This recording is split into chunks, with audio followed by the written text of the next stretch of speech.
Today, an investigative report on a terrorist sect that's laying the groundwork for a full-scale war right here on American soil.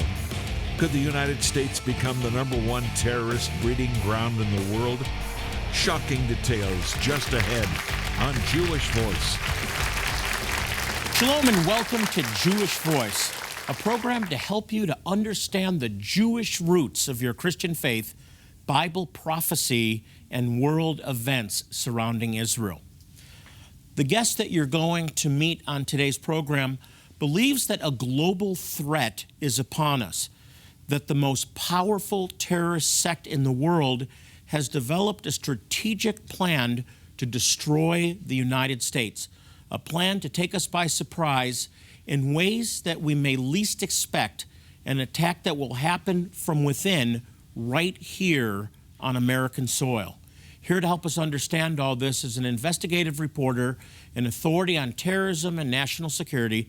Please welcome back to Jewish Voice my good friend Erick Stakelbeck. Erick. Welcome back, buddy. Well, you have been very busy. I see you almost every time I turn on Fox News, but I don't see you on CNN or BBC. And no Al Jazeera. No apparently. Al Jazeera, for sure. But on Fox News, you have really been busy. Let me focus on America. You talk in the book about America becoming a hotbed of terrorism recruiting, which is absolutely shocking to me. Talk about that. I talked to a former sheriff in Ramsey County, Jonathan. He was the sheriff of the city of St. Paul. And he said, Erick, here's how it works. You have an ISIS recruiter, usually a younger guy who can still relate to teenagers. He'll go to a mosque. And they're going after the young people. Yes, 18, 19, 20 years old, very impressionable. Now, a recruiter will go to a mosque or maybe a local rec center, and he'll befriend some of these young Somali kids, and then the radicalization process starts. And the bill of goods that the recruiters are selling to these kids is come to the caliphate. You'll be at the vanguard of this great new Islamic empire. You'll be a holy warrior. Everyone will know your name. You'll be a rock star in the Middle East. And that can be an alluring message for a young person, especially someone fresh out of high school who doesn't know which direction he or she is going in life. It's scary. And then they get Very there scary. and do they realize, are they realizing this is a lie? I was lied to? Some are, but it's kind of like the old song, Hotel California. You can check in, but you can never leave. Once you're in that caliphate in Iraq and Syria, Jonathan, if you want to leave, and by the way, we've had cases of Westerners who reconsidered. 180 U.S. citizens have gone. At least 3,500 Western Europeans have gone. We have documented cases of some Europeans, Americans, who wanted to return and were executed by ISIS. I mean, I'm concerned that this is spreading. That they have a very organized social media campaign. Yeah. You were talking earlier before the program about they become very media savvy. Talk about that and how we can protect our kids. Well, ISIS is addicted to Twitter. They send out 90 tweets per minute, ISIS and its supporters around the world. 90 tweets per minute. That's astounding. Facebook, Twitter, YouTube, Instagram. I thought Twitter took them off. They did. There was a campaign to get them off. They were trying. They shut down some of the accounts, but it's like whack-a-mole. Other accounts pop up. All of these pro-ISIS accounts, and by the way, ISIS has actually threatened Twitter and threatened to kill Twitter executives. I saw that. But Twitter can't stop them. They're just not able. Apparently they can. And our government obviously monitors these sites, but they keep popping up. And Facebook is another way they're connecting with young people. And another way is these slickly produced propaganda videos where ISIS spends hundreds of thousands of dollars making these propaganda films with stop motion effects that almost look like a Hollywood action flick. Here's a key point, Jonathan, to remember. ISIS's propaganda arm, its social media operations are run by Westerners, Western recruits who were raised here, who know the culture, who know how to connect to an English-speaking audience. This is a very systematic, very complex plan, isn't it? It's a very sophisticated plan. This is not guys in caves waving guns around. This is not the days of Osama bin Laden in a cave staring at a screen for an hour and speaking in Arabic are long gone. Another interesting wrinkle to this, Jonathan, we talk about the appeal. Obviously, success breeds attraction. ISIS is conquering territory in the very heart of the Middle East. But another wrinkle is our culture over the past few decades has become poisoned, whether it's kids playing violent video games where they're slicing off zombies' heads every day, or watching a realistic horror movie with scenes of gore and torture. Young people are almost desensitized today in many ways in the millennial age to what ISIS is doing, and there is a slice of people here in the West who are not repelled by it like you and I are. They're actually attracted to it. They think it's cool to go over and maybe chop someone's head off, and ISIS is doing this. They're appealing through hip-hop music. On Twitter, they'll make Hollywood movie references. ISIS is trying to normalize themselves. What a deception. Well, how do we protect our kids? They're so media savvy. Yeah. First of all, monitor what your kids are doing online. That goes without saying whether it comes to ISIS or anything else. I think that's the key thing, Jonathan, because case after case that I've studied and I document in the book, people are being radicalized online. So that's number one. Watch what your kids are doing online. You know, and I've had some honest conversations. I have an 8-year-old daughter, and I had to have an honest conversation with her recently on the anniversary of 9/11. In school, she was hearing, today is the anniversary of 9/11. Logically, she's 8 years old now. She came home and asked, Dad, what is 9/11? I had to have that difficult conversation with my little girl about 9/11. And then I started writing a book about ISIS. She knew about the Muslim Brotherhood, my prior work. She said, what is ISIS? What does that stand for? Again, had to have this difficult conversation and tell her that evil exists. Evil men exist. And it breaks your heart, Jonathan, because these innocent little ones now have to see that there are evil, demonic men who reject God. Yeah, our kids are born into a different world than we lived in. It's very, very different, and it's very distressing. Thank God for the hope of knowing the Lord. Amen. Don't go anywhere. There's lots more ahead with Erick Stakelbeck. And up next, an important update that you need to see: an impoverished tribe of Jewish people who are in desperate need of our help, of your help. Stay with me.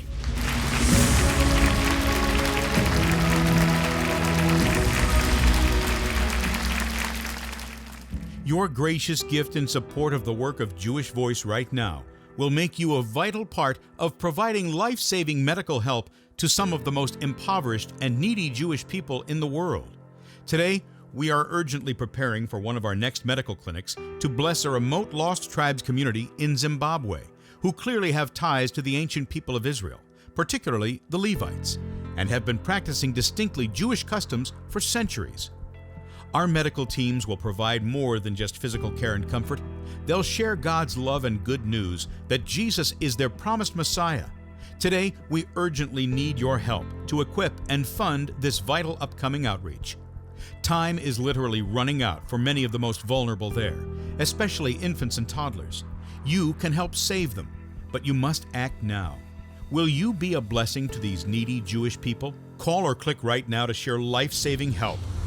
And we'll send you the book discussed on today's broadcast, ISIS Exposed: Beheadings, Slavery, and the Hellish Reality of Radical Islam, by Jonathan's guest, Erick Stakelbeck.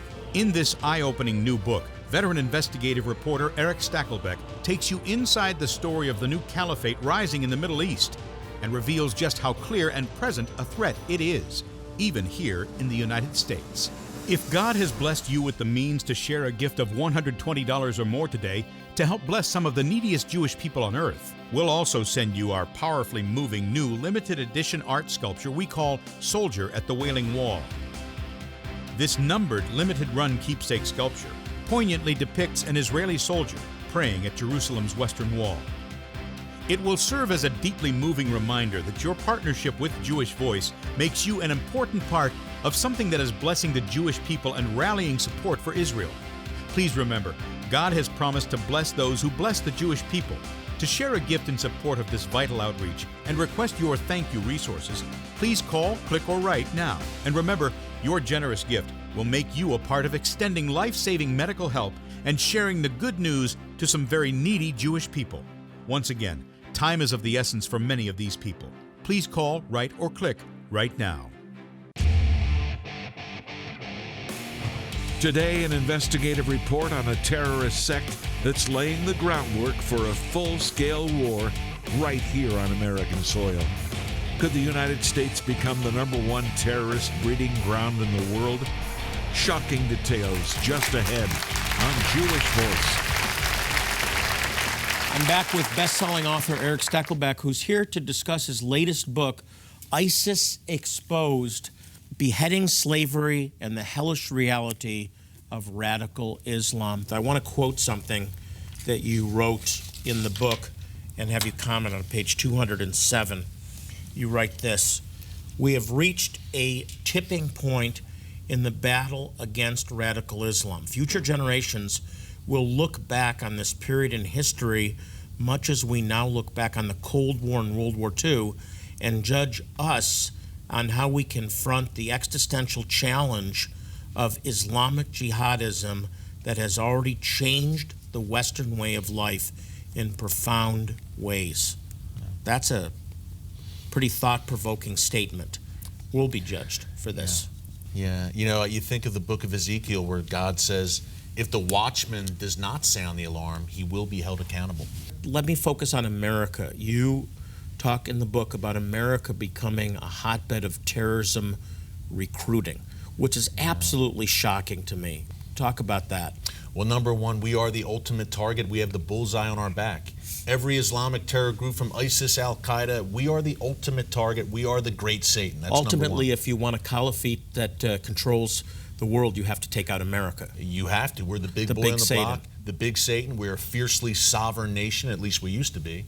The pillar of Christianity still in the world, spreading the gospel throughout the world, Judeo-Christian values. So we're naturally the #1 target. A key point, I think, for everyone at home to realize about America and the situation we're in right now. The FBI Director, James Comey, recently made a very stunning statement. He said that in all 50 U.S. states right now, including Hawaii and Alaska, we have investigations ongoing into ISIS-related activity right here on American soil. So, Jonathan, what the FBI Director is saying is that in all 50 states of the Union, we have a network of ISIS supporters and sympathizers. So the barbarians are not just at the gates, they're inside the gates, according to our own FBI Director. That's not alarmism. It's not sensationalism. Our CIA Director, John Brennan, said that ISIS has been able to recruit people from 90 countries around the world. So this is a real and immediate threat. That's really why I wrote the book, because a lot of Americans say, you know what, it's happening thousands of miles away. It doesn't affect me, but it does affect us. 180 U.S. citizens have left their comfortable lives here in America and traveled to Iraq and Syria to join ISIS. Just shocking to me. You actually have some examples about Americans leaving the U.S. Minneapolis, St. Paul. Minnesota's a real hotbed for the growth of Islam in our country. Of all places. Give us some examples. Well, Minnesota, I think, is a good place to start. In the book, Jonathan, I call it the Islamic state of Minnesota, kind of tongue-in-cheek, but kind of not. The Twin Cities, Minneapolis and St. Paul, very nice place, high standard of living.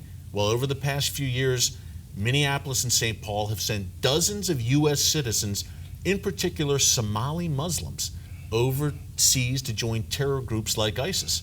Now, a lot of people may not realize that Minneapolis and St. Paul has the largest Somali Muslim population in all of North America. And this Somali Muslim population there has become a breeding ground for terrorism. There's a Somali group called Al-Shabaab, in addition to ISIS, another very bad group, bad actors. They've been regularly in the news lately. Regularly in the news, slaughtering Christians in particular. Well, many residents of Minnesota have joined this group as well, and if they return home, say, Jonathan, they go overseas, they join ISIS, Al-Shabaab, they're well-trained, they're fanatical, they return home. All bets are off. These are U.S. citizens who can move freely in our country, and we know at least 40 people who have joined ISIS have already returned home. That's according to our Department of Homeland Security chief. And he says, hey, we're monitoring them, but you can't watch everyone. Yes, I've been following, and then you have Michigan become Deerfield, Michigan, and Detroit become Dearborn, excuse me. Detroit. Interesting about Dearborn, Jonathan. Now, you and I discussed last time how Dearborn is a hotbed of support for Hezbollah. Well, there's also a guy in Dearborn right now. His name is Jabril. He's a cleric, and this guy is a hero to ISIS. He's very active on social media, and many of ISIS's fighters in Iraq and Syria follow this Dearborn, Michigan-based cleric online and follow his teachings. You need to take this seriously. You need to be praying. You need to be proclaiming. You need to do your part, because we have the sole message that will bring true peace to this world. Eric, thank you for sounding the alarm. Come back again. Absolutely.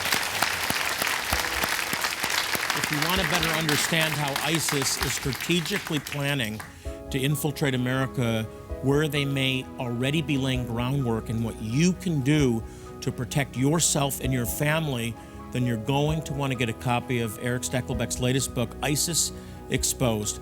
You can find out how in just a moment. But first, an update on a tribe of Jewish people who desperately need our help, need your help. Stay with me.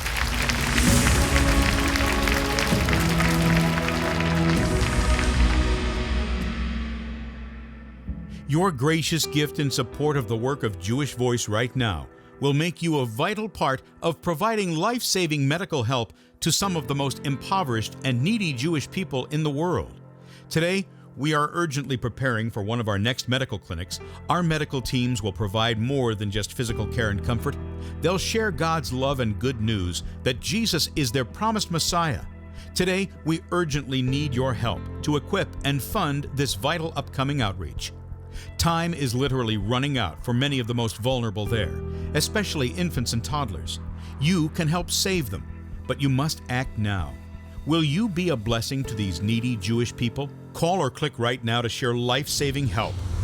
And we'll send you the book discussed on today's broadcast, ISIS Exposed: Beheadings, Slavery, and the Hellish Reality of Radical Islam, by Jonathan's guest, Erick Stakelbeck. In this eye-opening new book, veteran investigative reporter Erick Stakelbeck takes you inside the story of the new caliphate rising in the Middle East and reveals just how clear and present a threat it is, even here in the United States. If God has blessed you with the means to share a gift of $120 or more today to help bless some of the neediest Jewish people on earth, we'll also send you our powerfully moving new limited edition art sculpture we call Soldier at the Wailing Wall. This numbered, limited-run keepsake sculpture poignantly depicts an Israeli soldier praying at Jerusalem's Western Wall. It will serve as a deeply moving reminder that your partnership with Jewish Voice makes you an important part of something that is blessing the Jewish people and rallying support for Israel. Please remember, God has promised to bless those who bless the Jewish people. To share a gift in support of this vital outreach and request your thank you resources, please call, click, or write now. And remember, your generous gift will make you a part of extending life-saving medical help and sharing the good news to some very needy Jewish people. Once again, time is of the essence for many of these people. Please call, write, or click right now.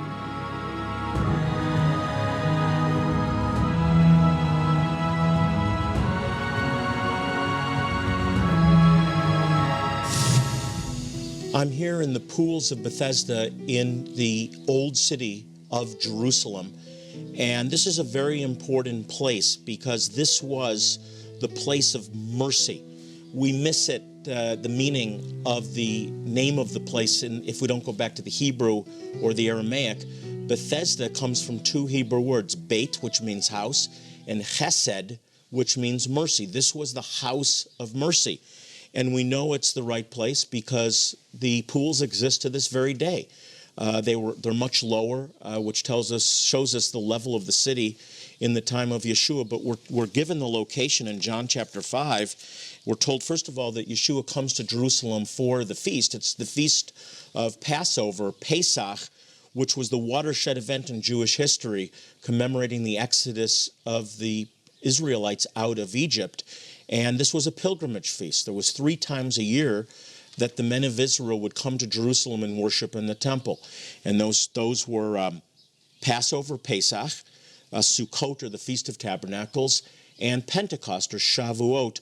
That's why there was so many people worshiping in the temple when the Holy Spirit was poured out and the disciples were able to share their faith. It was a pilgrimage feast, and Yeshua had come to Jerusalem for the pilgrimage feast of Passover, not to celebrate it only, but to become the Passover lamb that would take away the sins of the world. And it was here at the pools of Bethesda, which we're told was right outside the sheep gate. We're told that in verse 2. Now there was in Jerusalem near the sheep gate a pool, which in Aramaic is called Bethesda, or Beit Chesed, the house of mercy. And the sheep gate is just 200 feet away. It's also called the Lion's Gate. I walked through that gate just a minute ago to come here to the pools. And it was a very significant event that would take place when the angel would stir up the waters. We're told that the blind, the lame, and the paralyzed would come here, and that one who was paralyzed, who had been an invalid for 38 years, if not all of his life, most of his life, which was one of the signs of the miracles that the Messiah had to perform. He had to heal a man lame, who was lame from birth or early age, and also had to raise someone from the dead. Yeshua did that not just once, but a number of times during his earthly ministry. And we're told that this man who had been here for 38 years was laying there when Yeshua came. Yeshua sees him lying there and says to him we're told in verse 6 that he was lying there and learned that he had been in this condition for a long time and asked him, "Do you want to get well?" Now that's on the surface a strange question to ask. This man has made his way, an invalid has made his way to the pools of mercy. Why? To get healed, right? And he was waiting for a very long time. Or is there another reality to the story, truth to the story that we're not seeing? Why does Yeshua ask him, "Do you want to get well?" Well, this man had to search his heart. It's very easy to fall into a pattern where the liability becomes the crutch. Maybe this man was here because he was making his living laying here, and people felt sorry for him and gave him coins, enough to eat. Did this man really want to get well? And Yeshua is asking him so that he can search his heart. You know, maybe you've been praying for something, for change. You've been praying for divine provision, and that means the Lord opening up the door to get a job. Do you really want to work? Do you really want what the Lord has for you? Or down deep, do you don't want to change? And I think that's something the Lord will be asking if you're listening. Do you really want what you're praying for? And I want to ask you that question. Do you really want what you're praying for? And so Yeshua asks him, "Do you really want this?" And the man doesn't say yes. He rather explains the way that it's always been done. I have no one to help me into the pool when the water is stirred, and while I'm trying to get in, someone else goes down ahead of me. So he doesn't say, "Yes, I want to be healed," but he explains to Yeshua the way that it's always been done. It's always been done this way.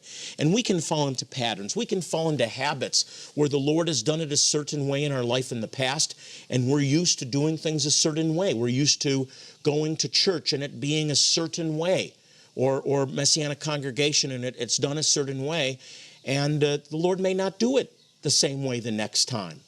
And we have to understand that there's a fine line between religion and relationship. Relationship is about a daily encounter with the Lord. And he may want to do something different in your life, something that you're not letting him do because you've fallen into a pattern, a habit, a way that he's always done it. You're expecting him to do it the same way again. I love Yeshua's response. No nonsense. He says, "Get up, pick up your mat, and walk." He doesn't have to bring the man into the water. He doesn't have to stir up the water. He is the creator of the universe. He is the King of Kings, the Lord of Lords, and he can do it his way. He doesn't have to do it the way it's already been done, and he simply says to the man, "Get up and walk." And the man is immediately healed, and Yeshua gets into a whole bunch of trouble because the religious leaders of his day, the Pharisees, are upset that he healed on the Shabbat. I don't have time to go into that story, but it just shows you the tension between those that are religious and those that are encountering a spiritual event. Here, Yeshua, the creator of the universe, has come to the place of mercy, and he's pouring out God's mercy on this lame man, and he gets up and he's healed. It's a great story, and there's a message for us that the God of mercy wants to pour out his mercies upon you every morning. His mercies, the scripture says, are new every day. His grace is available to you if you'll just reach out and take it. And he's asking you, do you really want what you're praying for today? Do you really want this? And are you willing to receive from the Lord in a different way? Are you willing to go in a different direction, to do different things, to step out of the boat, if you will? I hope you are. And that's the story that we see here at the pools of Bethesda. Beit Chesed, the mercy of God. His mercy is available to you today. Reach out and take it. Do you need healing? His mercy of healing is available for you. Do you need divine provision? His mercy of divine provision is available to you. Whatever you need is available to you today, because he is the God of mercy, compassion, forgiveness, and healing. Samson's tribe, the lost tribe of Dan, are the Beta Israel, or Jewish people of Ethiopia. They are a persecuted people, and those who have accepted Jesus are ostracized even further. They are outcasts, the poorest of the poor in Ethiopia, without clean water to drink, enough food or clothing, or even basic medical care. Yet they worship Yeshua joyfully, and thousands more are recognizing Jesus as their long-awaited Messiah. It's amazing. Prophecy fulfilled before our very eyes. Come witness this miracle. Be an important part of God at work in these last days, gathering his people back to himself. We need volunteers urgently for this outreach. Medical professionals, prayer partners, and practical service volunteers as we minister to thousands of very needy and spiritually hungry people in just one short week. Come with us and help these desperate Jewish people. Say yes to being God's hands and feet. Please answer the call. Since 1967, Jewish Voice has been dedicated to proclaiming the good news that Yeshua, Jesus, is Messiah and Savior to the Jew first and also to the nations. Now, one way we do this is by helping some of the most impoverished and needy Jewish people in the world. We've been able to demonstrate God's love by providing these people with medical care, dental care, eye surgeries, all free of charge, but most importantly, we share the gospel, and it's because of your faithful support that we're able to make a difference in their lives. But we need your help. I want to ask you to be part of saving lives, of transforming lives, and blessing desperate Jewish people by sharing a generous gift today. Will you consider doing that? I've selected some helpful and encouraging resources that I'd like to send you. You can call or click or write now to share and request them all. And remember, your generous gift is going to be used to help some of the most impoverished and needy Jewish people in the world. Hey, by the way, we're on Facebook. You can check us out by going to facebook.com/Jewish Voice. Well, that's all the time we have for today. As I leave you, I want to remind you, as I do in every program, to pray for the peace of Jerusalem. The Bible promises they shall prosper that love thee. Until next time, this is Jonathan Bernis saying shalom, and God bless you. Jewish Voice is made possible by the support of friends and partners like you.